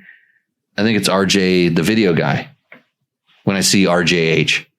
Oh, so that RJ. And it's Roger Hurd. Well, Roger, I probably passed you when your disc was bent. Todd Kelly says, "Hey, let's hear from Logan. Logan, what do you want to do after high school?" I think we asked this last week, but I don't really know. If you're working for Jimmy part-time, or are you hoping to race professionally one day? Kind of, but not really. Kind of, but not really. That's what that working for Jimmy or racing professional? Racing kind of means working for Jimmy, and racing professional, not really. Okay, I got it. Now you cleared up that. I told you I got that door I need put in that trailer over there. Mm-hmm. Yeah. When's that happening? Get that done and invoice me. Okay. What was the San Felipe Bob question? Oh. It was up there just a little bit. Right there? Or okay. Yeah, it's right there. Yeah. I saw some from some other one. Okay. From Mr. Felipe. I just sent Matt a photo of my 94 WR250 front disc guard, proudly rocking my front disc that came on the bike from the factory. What's his disc guard? It's probably the plastic at Chirby's one. The plastic one. Yeah. Now the plastic ones I'm not that afraid of. Okay, do they really add that much weight though? Like you can really feel it? The disc guards, I can feel it. Yeah. So I don't know. Okay, but like someone like me who is no, you not can't. nearly as It's like going from it's like putting a slightly heavier tire on the bike. And it's not as rotational. It's just when it's just weight on the front end. And I kid you not, I've ridden a couple bikes. I raced a GNCC on a bike it was this company called Woods Blaster that built this KTM 300 or something. And they were known for their kind of protection stuff and mostly graphics kits really. But, and I'm wondering if that bike had a front disc guard on it. I don't know. You know, one of these days I challenge one of our reviewers to submit the ultimate roost bike. Yeah. And it's just going to be like a KTM 690 with disc guard. That's it. A stock 690 with the front disc guard. Didn't we get a lot of 690s in the beginning, and then I kind of went like all 690. Yeah, that's why I said people they've learned to avoid submitting their 690s. Scared them away. They probably still have. I mean, hey, if that's your bike and you like it, that's pretty good. Hold on, Takamoto go. The front guard on the bike at the end is a carbon fiber featherweight disc unit from STR Racing. Works quite. Now I know what they're talking about with the camera and the whole way. Works quality component with hardly any weight penalty. Okay, yeah, that's kind of more along the lines of the plastic thing. And okay, so it's not just front brake guards in general. It's just the metal ones. Yeah. Have you ever had a rocket between your disc kind of bounce up and get between your super hard, stiff metal disc guard and your disc? Have you ever had that happen? I have not. No, I've seen it happen before. Well, I had it happen on my mountain bike actually. And I've seen it. We had a disc guard on your mountain bike? No, I've had a rocket stuck like in the rotor and stuff like this. So I've actually seen rocks get thrown up and rolled into the disc guard, not get stuck, but actually bend the disc in a way that actually couldn't be bent back. It didn't bend it out. It like one of the you know how they cut the things out for lightning and stuff. It actually bent one of those and then caused it to sort of warp. Oh. So I saw that one time. Maybe that's where, and it was some goofy ass project bike that somebody brought to a magazine it was one of these things that was just a bolt on. It's like the bike flew through the catalog and picked up everything in the catalog, and none of it was stuck together. Like none of it was meant to go with each other. And it weighed, I mean, I remember we weighed it. It was like 14 or 15 pounds heavier than the stock one. And I kind of think it was a DRZ 400, but I don't remember. And this is where this thing happened. Like a rock went up into the disc guard and bent it rolled through there and bent in the rotor. And then we had a problem. So like Kyler Stoker's. I like to call him Curly. Curly Stoker's, I like his comment there, or his wife's comment.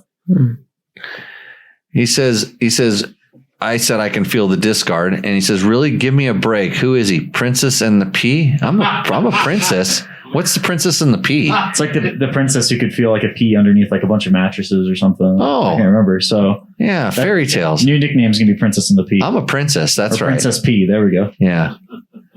Yeah. I have it's probably more of a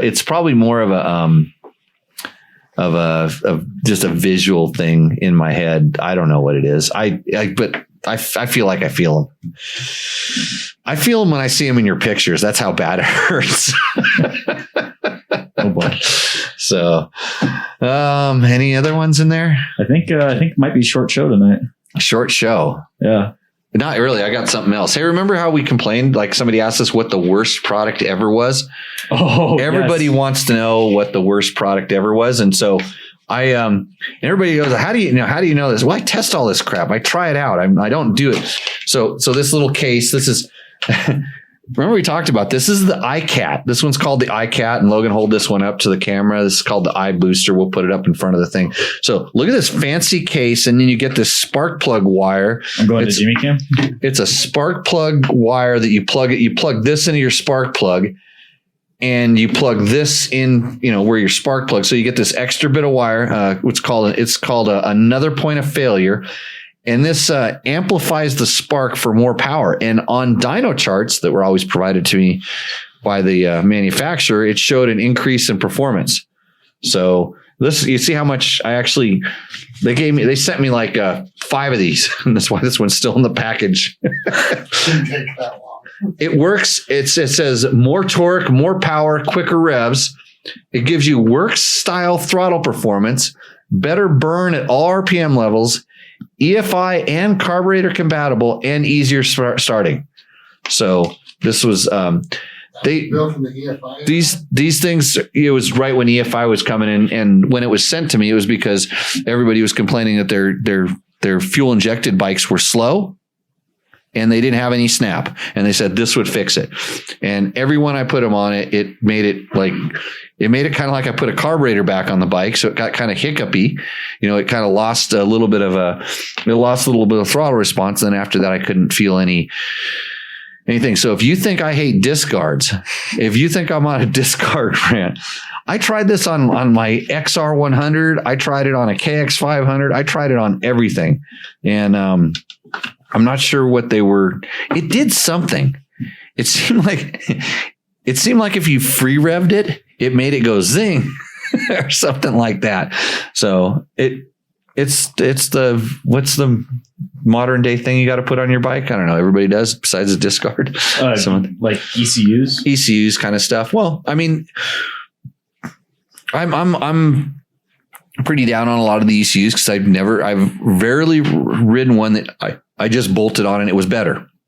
Every one of them I put on there, I want to go and tune it. Luckily, most of them you have the ability to tune and you can adjust it for your thing.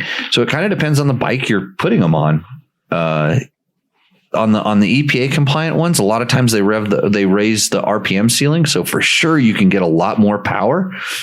I always ask the person, is that really where you need the power up on the upper rev ceiling? Is that where you're riding this bike? But some people do and they need it. And then if you start modifying other stuff, a lot of times the ECU can be very effective in complementing that. But generally it's part of it, it needs to be part of a package. So when you take pipe A with your ECU package and it's designed for pipe B, I would bet more than I can afford to lose that the rideability goes down, and net you're probably going slower. Does pipe A stand for the Amazon pipe? Dude, I wonder if I could buy actually I saw a lot of ECUs for the CRF 230. There was 10 different companies that had Rev Box and Super Power Box. And so I have a wonderful idea. We should do an Amazon rebuild. Amazon rebuild. Yeah. We should do an Amazon rebuild and a Rocky Mountain rebuild. Right. We'll do both. Right. We'll do it with do stuff, because they're not going to sell stuff that doesn't fit. Mm-hmm. But then again, they don't offer the free return. If we did that, we'd just be sending everything back to Amazon. Nothing would. You can do. Actually, it'd be so funny to watch you in the garage because you have a hard enough time if everything fits perfect. Yeah. Oh, it'd be fantastic. Watching you put that Amazon pipe would have been just you and Logan together. That'd be awesome. I wonder how long it'd take for you guys to get the hammer out. So what we should do is have a time lapse of you with the Rocky Mountain, and then a time lapse of me and Logan, or Logan and I. Then mine would be slowed down by half, and yours would be doubled up at the same speed, and they'd end up being done at the same time. Do you have to get a larger gas tank for this? No. Have you ever seen your spark plug cap on not on your 300, but like on a 4-stroke? Sometimes the spark plugs are way down in the cylinder head. So got a good question here. I don't think this will fit on the. Does a KTM 350 have enough torque for a casual rider? Am I a casual rider? Hey, I've been told that they don't have enough power to make it up the hills in Glen Helen. Really? Yeah. Who told you that? I don't want to keep going. I just realized maybe I shouldn't. I've said this. Brought this. Yes, they have enough torque for a casual rider. Did I tell? Who told you? I didn't tell you that. I've done it on an 85. No, we did it on 125s. Yeah, we did it on 125. I think they have plenty of torque. And they have they feel like they have way more torque than like a 250F. So it's just it kind of depends on how, like how you're really riding the bike. It has enough torque, but when you roll it on, if you're talking about torque just to keep the motor running and chugging, then it has plenty of torque. If you're talking about the torque, you're kind of doing that running and chugging. You want to roll the throttle on and feel the bike kind of pull aggressively.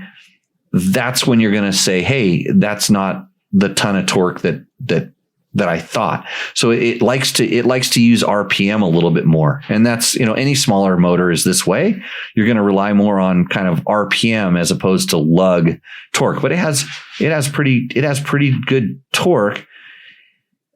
And now, even with a lot of the 500s and stuff like that, the bigger bikes, the 450s and stuff, going to lighter and lighter flywheels, I wouldn't even say that it stalls that much easier than some of those other bikes. And especially when you start talking about EXC versus like an XCF or something like this, sometimes the EXC is tuned to run really good. And with that reed valve, it actually has extra torque. And if you don't believe me, just take it out and don't listen to your bike. Just see what it does. What's my thought? Evan Parker, what's your thought on the 21 to 22 YZ250F? You want to read the Yamaha read? Because that's what we should do since we're sponsored by them. Didn't we already do that one? And we already did too. Well, I know, but that's what we should do because we're like since we're sponsored, we should just say what they say, right? No. Well, we could just exhilarating power and no. I'll tell you what that bike is the power leader in the class. It's clearly the most powerful. As far as like any place you ride, I don't know what a dyno says. Dyno might say some of the other ones may have more peak, but the Yamaha is really good with the power tuner. You can adjust it to work any way you want to. The handling, it's not the lightest bike in the class, but the handling is very neutral. People do not complain about the suspension, even though the suspension is really good, which I'm saying it like that for a reason because all the suspensions are generally really good. But this is people just don't complain about it. It's a really good bike. And I would say that whether Yamaha was sponsoring us like they do now, or KTM was sponsoring us like they did before or whatever, that's a really good motorcycle. It's my favorite 250F. Yeah, this is actually one of the only new bikes I got to ride this year at that intro. Right. And I personally had so much fun on that bike. It might have just been because there was a vet track that I was having a good time on, but that was one of the most fun days I've ever had a motocross track was on that bike. It's super easy to ride. It works for all skill levels. It's just they have a lock on that bike in that class. If you read any of the things, go to dirtbiketest.com. I know you probably hate to read. Actually, Trevor probably did a video of it. So it's probably a video of Trevor riding to get off the bike and go, yeah, it's rad. And then that's it. So, Dave Black, what does he say? Whenever I had a shop install my tires, they've required me to provide new tubes with the heavier duty tubes. It seems like overkill. Logan, is that pizza? Do I really need to replace tubes each time? No. Your tubes, they're probably doing it for liability issues, and they're probably trying to sell you the tubes at the same time. But even with heavier, with light duty, I've stuffed tubes back into tires until they I'm very aware of that you keep putting tubes back in until they pop on. Like till they go flat. Yeah, I don't put, like, if there's a patch in there, I do not put them back in unless it's a mini bike tire when we don't have any tires or tubes or anything around. Then I'll just stuff like an old 21-inch tire in the back of the 19, whatever it is. But no, you do not need to replace the tubes each time. I suspect if you start looking at them and you examine some things that may seem suspect, the best place to look is around the valve stem. Another tip for when you're installing your tubes is do not tighten your valve stem down tight onto the rim, because then the tube will try to flex and it'll tear it out of the valve stem. And even if it doesn't tear it out, it'll stress it down there. And that's your first point of failure. But no, do not replace the tubes each time. I sure don't. Curly says, didn't Mike Alessi win on a 350 there? I don't know if he ever won on a 350. Didn't he win on a 250? He had some wins in 250. 125s? Oh, no, he was riding a 250F at the time. Cairoli won everything. Cairoli, yeah. Oh, yeah. Cairoli, yeah, over in Europe. Cairoli. Did the 350 ever make it in Supercross, or did they use like a 450 XC? He won a Supercross? No, outdoor. Outdoors, he won an overall. I think he won a moto. A moto, maybe. His world championship twice on the 350. Cairoli did. Yeah. Yeah. We're talking about, he was asked about we don't talk about racing. Zip it right there. Go call one of the damn racing shows. They're way better at it, and there's like 20 of them. Well, we could talk about the Supercross season. Oh, yeah. How those Rams doing? Is that's part of the Supercross thing? No. Oh. I watch it. I'm a fan. Evan Parker, what does he want to know? When trail riding, do you want a light or heavy flywheel? So it depends. It depends on the bike, and it depends on the power character you're looking for. You know, what you're expecting the bike to do. Some people do not like the heavier flywheels because they make the bike a little bit more sluggish when it revs up. Some people like them because they tend to give the bike a little bit more chug, so it doesn't stall as easy. So it's sort of kind of depends on your riding style. For trail riding, I guess more people, and it depends on the bike. You know, when you start talking about like smaller displacement bikes, I think the heavier flywheel might be a little more applicable. Does Evan Parker's logo, is he riding a quad? Mm-hmm. That's okay. But I think it's like a stock photo. Yeah, but is he like wearing a zombie outfit or something like that? I don't think so. I can't see it, actually. Yeah, I can't either. Okay. Hey, a guy named Dennis Faldorf says the KTM 350 is top tier on all levels, is his personal observation. So has Dennis ridden one? Oh, yeah. Does he have one? He doesn't. He might have one, actually. No, I think he has one in Anchorage. Up in Alaska. Yeah. He took it. I know he bought a new bike and then took it to a motocross track, and he wadded it up pretty good. Oh, well, that was a while ago. I don't think that's the bike's fault. I can't remember. He might have needed one more class. I think he needed more classes. Yeah, more classes at the time. Yeah, because this isn't recently. No, this was a few years ago. TW Hicks says it's because clients will threaten to sue you at every other turn. That's why they want you to put new tubes in your bike. So Evan says it's a stock photo. Laugh your ass. Get a damn motorcycle one, bro. Or a picture of a hot chick with boobs. Because I'm telling you, if you want to get more views, that's the only thing I haven't done on this show. Logan was supposed to bring his girlfriends in to co-host with me, and it just hasn't happened. Uh-huh. I think there's some issues with trying to bring high school girls. Yeah. No, I told you over 18. You got to start looking at the older women, Logan. Come on, get a grip. In a year and 2 days. In a year and 2 days. Okay. Like 2 days from your birthday? No. A girl. Yeah. Oh, a girl turns 18 in a year and 2 days. Yeah. Okay. Got it. Well, I got to wait that long. You know how many more episodes that is? I need this. 52. I need the ratings to go through the roof. I mean, I'm going to see about getting a puppy dog in here and just laying it on the table. I think that might be the next thing that I'm going to try. But I had a puppy sit actually when I was still sick, and that was an adventure. Puppy sit, prump women. Yeah.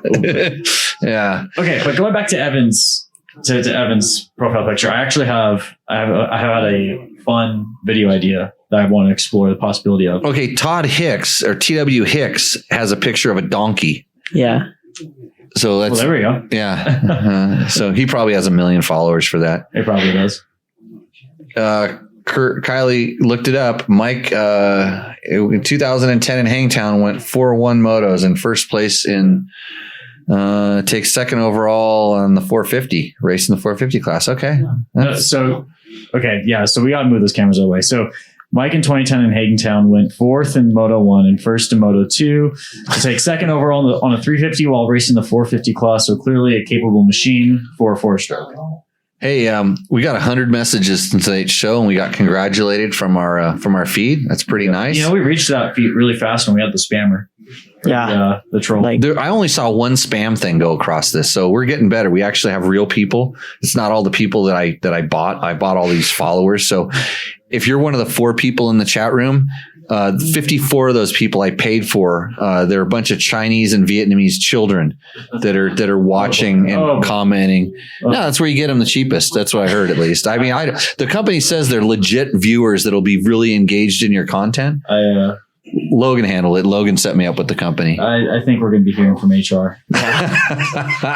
Let's bring it up in the next staff meeting. Yeah. So, okay. Well, hey, everybody. I think we're going to start wrapping this up. I don't have any more gimmicks left to the show. Bob's asleep. Ned started talking and he'll never shut up. And then Jimmy's right next to him. So I know what that means. It's going to be an explosion over there of food. So let us know in the comments, how much El Bluro Blanco. See, we woke up Victor.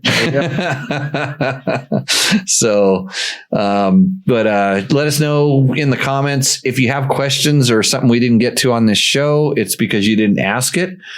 So bring it to the next show. That'll be next week at 7:00 on Tuesday. I was going to bring on a special guest this week, but he said he had to go to bed. So I might bring him on to the next show. We'll talk about dirt bikes and dirt bike related products, as you can expect. Be sure to, patronize the companies that keep us in business here. That would be Yamaha Motors, Scott Sports, Takamoto. Thanks, Taka Mike, for hooking us up with that $100, hooking up our rooster with $100, Climb, DDC, Trail Tech, and of course, Jimmy Lewis Off-Road Training. We just released our April, May, March, March and April schedules. And they're not on the website yet because they go out to our newsletters. Some of the classes are already full.